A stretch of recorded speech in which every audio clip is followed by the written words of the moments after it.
Saison 2025 à 2026, les 5 grandes priorités de Xavi Alonso au Real Madrid. La saison 2025 à 2026 n'a pas encore commencé. Les joueurs du Real Madrid sont encore en vacances et la mini-préparation de pré-saison va bientôt débuter. Objectif: être prêt pour le premier match de Liga prévu à domicile contre Osasuna le 18 ou 19 août. Mais derrière cette apparente tranquillité, Xavi Alonso et le club savent que plusieurs chantiers sont sur la table. L'effectif est dense, parfois déséquilibré, et certains postes clés comme le milieu créatif ou la défense centrale pourraient encore être renforcés. À condition, bien sûr, de réussir à dégraisser, ce qui est loin d'être simple. Index ouvert pointant vers la droite blanc entre les jeunes à encadrer, les joueurs à repositionner, les cadres à confirmer et les indésirables à gérer. Xavi Alonso a du pain sur la planche. Dans cette vidéo série d'analyses, je vais te parler des 5 priorités majeures du coach madrilène pour que le Real retrouve les sommets de cette saison. Et crois-moi, la 5e est sans doute la plus importante. Reste bien jusqu'à la fin, je te proposerai aussi une vidéo complémentaire sur ce dernier point si ça t'intéresse. Et bien sûr, abonne-toi si ce n'est pas encore fait. On vise les 200 000 abonnés en 2026 et ton soutien fait vraiment la diff. Si tu es sur téléphone, tu peux appuyer sur le bouton booster juste en dessous de la vidéo. C'est l'équivalent d'un pouce bleu, rapide, gratuit, et ça m'aide énormément biceps pliés. Touche 1. Stabiliser la défense dès le début de saison. La première priorité, c'est clair, construire une défense solide, claire et compétitive dès les premières semaines. La saison dernière, le Real a payé très cher ses erreurs défensives, ses blessures et ses improvisations tactiques. On a vu des milieux redescendre en défense, des jeunes être lancés dans le grand bain sans préparation, et même des joueurs comme Rudiger tenir le poste sous infiltration en serrant les dents, notamment en Copa del Rey contre le Barça. Cette saison, Alonso part avec un vrai avantage. Un effectif plus fourni. Des recrues qu'Ancelotti n'a jamais eues. La possibilité de mettre en place sa défense à 3 centraux et 2 pistons ou de repasser à une défense à 4 si besoin. Mais dans tous les cas, il doit rapidement imposer une hiérarchie. Qui sont ses titulaires en défense centrale? Peut-il compter sur Alaba, Rudiger, Militao? Va-t-il intégrer Joan Martinez ou repositionner Tchouaméni? Index ouvert pointant vers la droite blanc, la défense est le secteur où tu peux le moins expérimenter. Une seule erreur peut coûter un match, un point, voire une qualification. Alonso doit donc poser des bases solides dès le mois d'août, surtout avec un calendrier très dense. Bientôt avec flèche droite au-dessus à suivre, les 4 autres priorités clés d'Alonso, dont la gestion des jeunes, Endrick, Arda, Mastantuono. Le rôle des cadres vieillissants, Modric, Kroos est déjà parti. L'animation offensive post-Bellingham blessé. Et surtout, la philosophie de jeu et l'identité claire qu'il doit instaurer. Souhaites-tu que je continue avec la 2e priorité ou que je transforme ce contenu en... Et c'est justement ça, le vrai danger d'une compétition comme la Coupe du Monde des clubs. C'est pas juste un trophée en plus à aller chercher. C'est aussi le genre de tournoi où si t'as un joueur pas à 100% physiquement ou mentalement, que ce soit Rudiger ou Raúl Asensio, il peut littéralement te plomber une saison entière, un match clé, une dynamique. Et ça, franchement, tu ne peux pas te le permettre quand tu vises tout le temps. Aujourd'hui, si tu me mets un David Alaba titulaire en cas contre le Barça, je te le dis direct, je fais une crise de panique. Parce qu'à l'heure actuelle, Alaba c'est plus un souvenir qu'une garantie. En revanche, pour Asensio, je reste optimiste. Je suis convaincu qu'il va revenir, que son affaire judiciaire sera bientôt derrière lui, que le mondial des clubs va lui offrir un vrai tournant. On l'a vu capable de livrer de très grosses prestations, comme contre Liverpool, Bilbao ou même le Barça. Il a déjà prouvé qu'il pouvait répondre présent dans les grands matchs. Oui, il a encore des sauts de concentration, quelques erreurs de jeunesse, mais il a aussi des qualités énormes. Et s'il retrouve confiance, il peut vraiment redevenir une pièce centrale du projet. Maintenant, le cas Rudiger, c'est une autre histoire. Et je vais pas te mentir, il m'énerve énormément. Au-delà de ses blessures et de son manque de rythme, c'est surtout son attitude tactique qui me pose problème.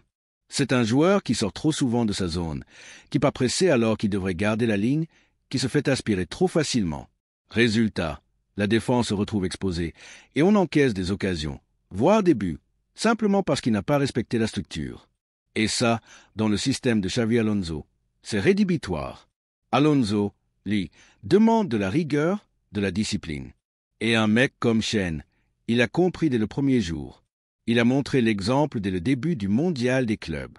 Le seul match où il était absent, contre Paris, on s'est fait bouffer. Je dis pas que sa présence aurait tout changé, mais je suis convaincu qu'on n'aurait pas pris les 2 premiers buts s'il avait été là. Clairement. Et donc, en attendant que Konaté soit enfin prêt, ce qui n'arrivera peut-être pas avant l'été prochain, pour moi, Shen est totalement indiscutable. Et si Militao revient bien, vraiment bien, malgré ses 2 ligaments croisés, j'envisage très sérieusement un duo Shen-Militao. Sinon, Asensio pourrait aussi faire l'affaire aux côtés de Shen. Parce qu'avec ce binôme-là, plus Chenny qui recule souvent comme un 3e central en phase de possession, tu tiens une structure hyper cohérente. Tu as un bloc jeune, équilibré, bon à la relance, capable de jouer long, rapide dans les transitions, et surtout respectueux des consignes tactiques. Et c'est exactement ce qui nous a manqué ces derniers mois. De la stabilité, des rampes de lancement, de la créativité venant de derrière, et des joueurs qui ne font pas n'importe quoi à chaque action.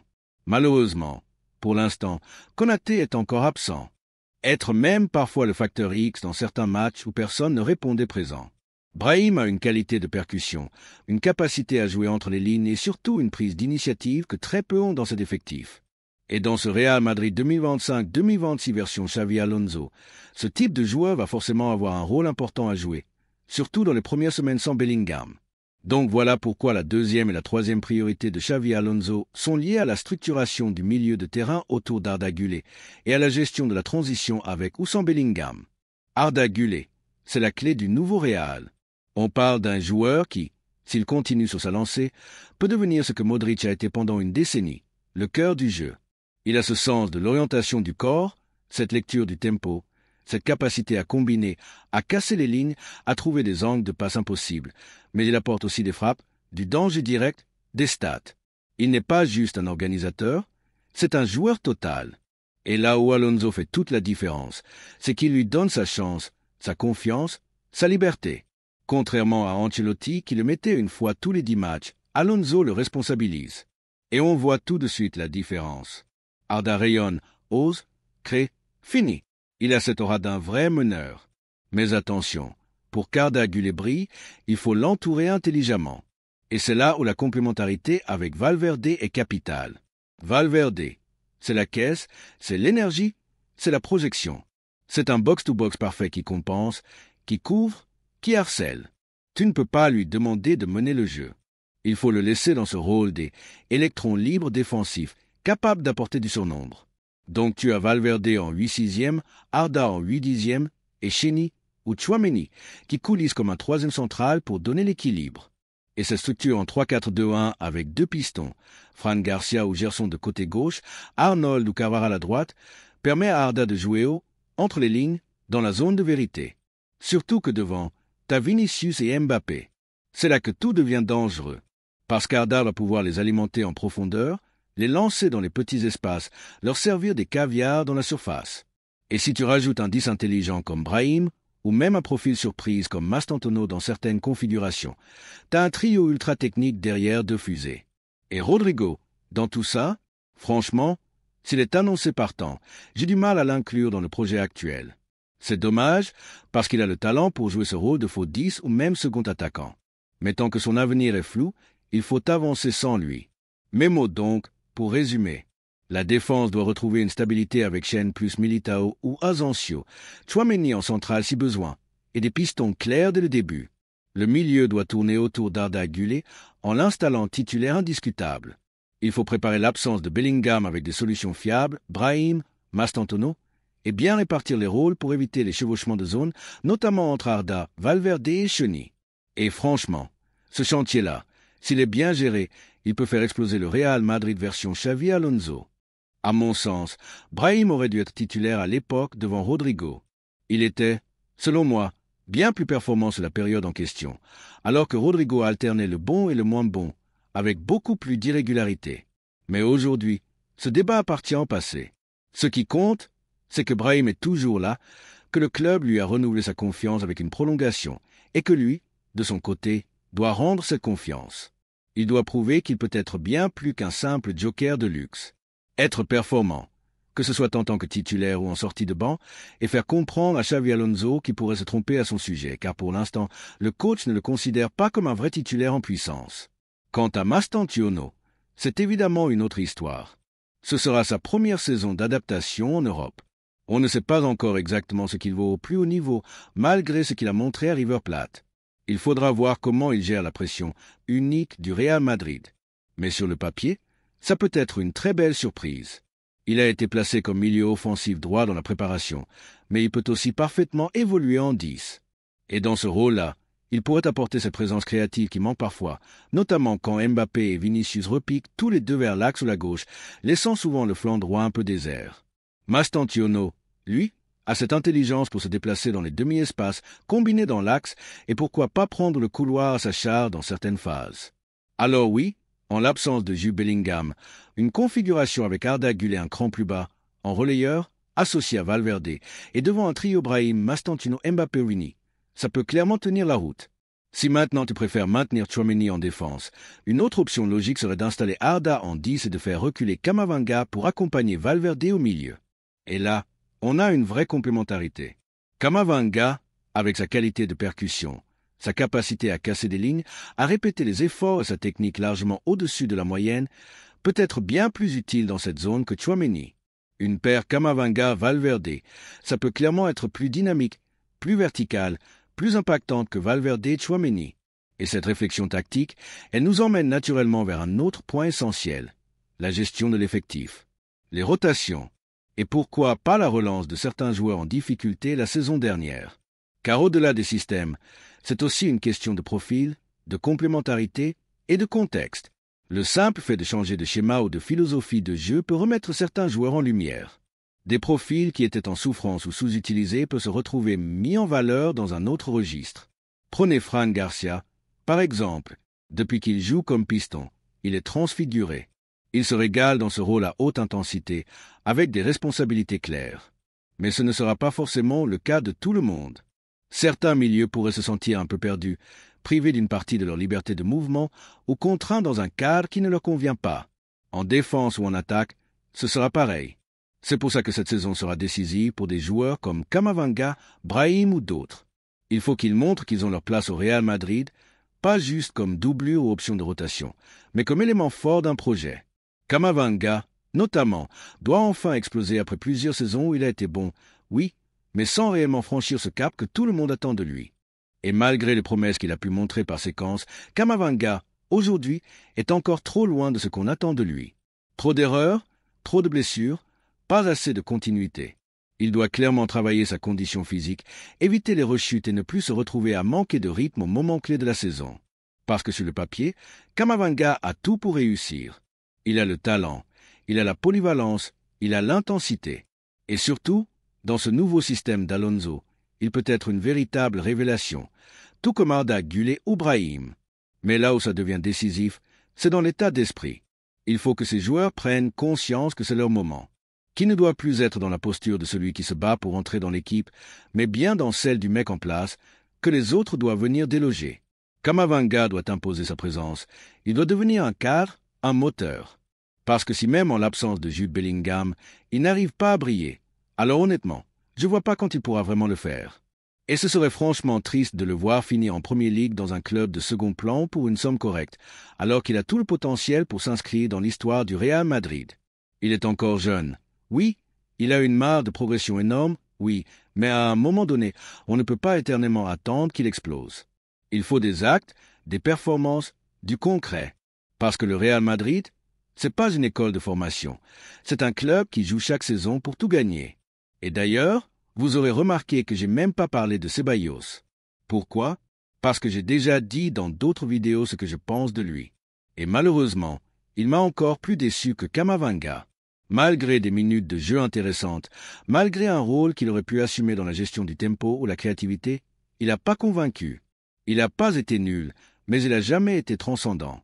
Il n'a jamais prouvé qu'il pouvait être un joueur de très haut niveau, sauf sur de très, très rares périodes. Et aujourd'hui, ce rôle de milieu créatif qu'il aurait dû occuper, c'est Arda Güler qui est en train de le récupérer.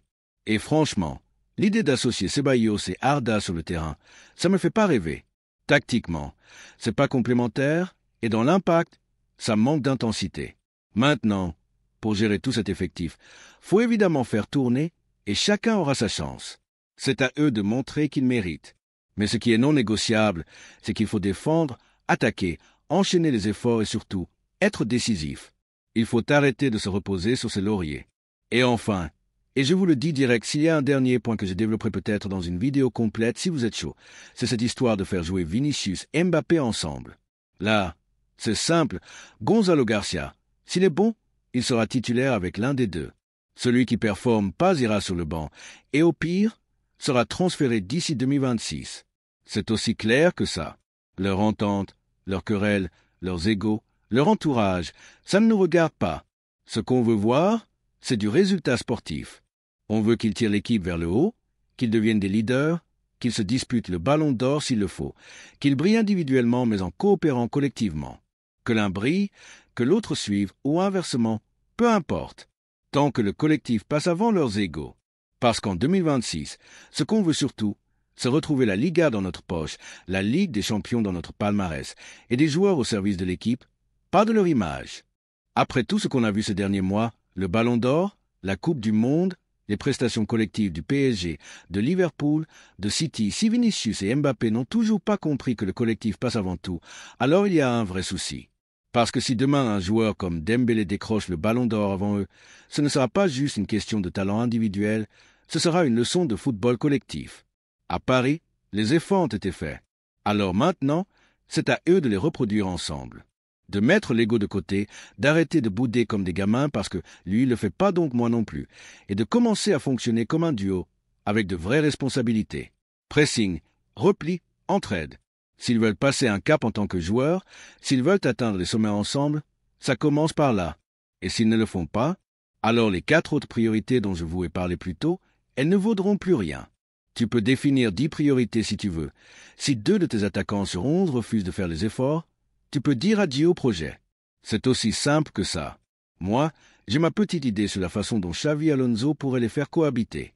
Je pourrais même vous faire une vraie analyse tactique, tableau noir à l'appui, pour vous montrer que oui, c'est possible. Ce sera forcément théorique, bien sûr, mais il y a des principes clairs dans le football moderne qui permettent à 2 profils comme cela de briller ensemble. Et franchement, si on y arrive, ce duo peut devenir quelque chose d'exceptionnel. Vraiment exceptionnel. Bref, dis-moi en commentaire ce que t'en penses. Est-ce que tu crois à cette alchimie entre Vinicius et Mbappé? Est-ce que toi aussi t'as hâte de voir comment Xavi Alonso va gérer ça? Abonne-toi à la chaîne, active la cloche, mets ton petit pouce bleu et surtout, si tu veux booster la vidéo depuis ton mobile ou ton ordi, n'hésite pas, ça m'aide énormément. On se retrouve très vite pour une nouvelle vidéo. Ciao mon gars!